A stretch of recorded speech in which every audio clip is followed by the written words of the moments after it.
കൊച്ചി ഇളമക്കരയിൽ മകളെ കൊലപ്പെടുത്തി പിതാവ് ആത്മഹത്യ ചെയ്ത സംഭവത്തിൽ പെൺകുട്ടി കഴിഞ്ഞ 1 വർഷത്തോളം പീഡനത്തിനിരയായി എന്ന് പോസ്റ്റ്മോർട്ടം റിപ്പോർട്ട്. മരണത്തിന് മണിക്കൂറുകൾക്ക് മുമ്പ് പോലും പീഡനമുണ്ടായി എന്നാണ് റിപ്പോർട്ടിൽ പറയുന്നത്. ആരാണ് പീഡിപ്പിച്ചത് എന്നതിൽ പോലീസ് അന്വേഷണം ഊർജിതമാക്കിയിട്ടുണ്ട്. കുട്ടി പീഡിപ്പിക്കപ്പെട്ടതിനെ കുറിച്ച് ഒന്നും അറിയില്ലെന്നാണ് അമ്മ മൊഴി നൽകിയിരിക്കുന്നത്.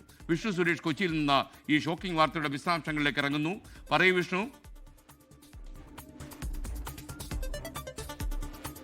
നടുക്കുന്ന വിവരങ്ങളാണ് പുറത്തു വരുന്നത്. കഴിഞ്ഞ 16-ാം തീയതിയാണ് എളമക്കരയിലെ വാടക വീട്ടിൽ അച്ഛനെയും മകളെയും മരിച്ച നിലയിൽ കണ്ടെത്തിയത്. മകളെ കൊലപ്പെടുത്തിയ ശേഷം അച്ഛൻ തൂങ്ങി മരിച്ചു എന്നാണ് അന്ന് പ്രാഥമികമായി പോലീസിന് ലഭിച്ച വിവരം.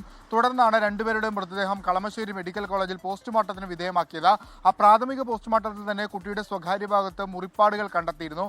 തുടർന്ന് വിശദമായ പോസ്റ്റ്മോർട്ടത്തിന് ശേഷം ആ റിപ്പോർട്ട് ഗൈനക്കോളജിസ്റ്റിന് കൈമാറി. ഇപ്പോൾ അതിലാണ് കുട്ടി 1 വർഷത്തോളം ഇത്തരത്തിൽ ലൈംഗിക പീഡനത്തിന് ഇരയായിട്ടുണ്ട് എന്ന വിവരം പുറത്തു വരുന്നത്. പക്ഷേ ആരാണ് കുട്ടിയെ ലൈംഗിക ചൂഷണം നടത്തിയതെന്ന കാര്യത്തിൽ ഒരു വ്യക്തത വന്നിട്ടില്ല. അതുമായി ബന്ധപ്പെട്ടുള്ള അന്വേഷണം ഊർജിതമാക്കിയിട്ടുണ്ട് പോലീസ്.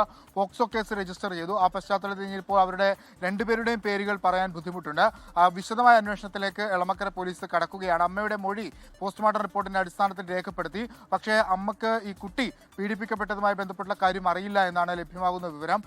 സാമ്പത്തിക പ്രതിസന്ധിയെ തുടർന്നുള്ള ആത്മഹത്യ എന്നാണ് പോലീസ് പ്രാഥമികമായി വിലയിരുത്തിയത്. അന്ന് അത്തരത്തിലുള്ള വിവരങ്ങളാണ് പോലീസിന് ലഭിച്ചത്. പക്ഷേ ഈ പീഡനം ഇതിലേക്ക് നയിച്ചിട്ടുണ്ടോ എന്നുള്ള കാര്യത്തിലും പോലീസ് വിശദമായ അന്വേഷണം നടത്തും. നടക്കുന്ന വിവരമാണ്.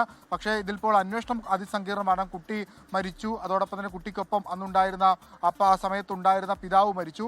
ഈ സംഭവം നടക്കുന്ന ദിവസവും കുട്ടി പീഡിപ്പിക്കപ്പെട്ടു എന്നാണ് പോസ്റ്റ്മോർട്ടം റിപ്പോർട്ടിൽ പറയുന്നത്. അപ്പോൾ എന്താണ് സംഭവിച്ചതെന്ന് പിതാവിനായിരിക്കും കൂടുതൽ ക്ലാരിറ്റിയോടെ പറയാം. പക്ഷേ അദ്ദേഹവും ഇല്ല.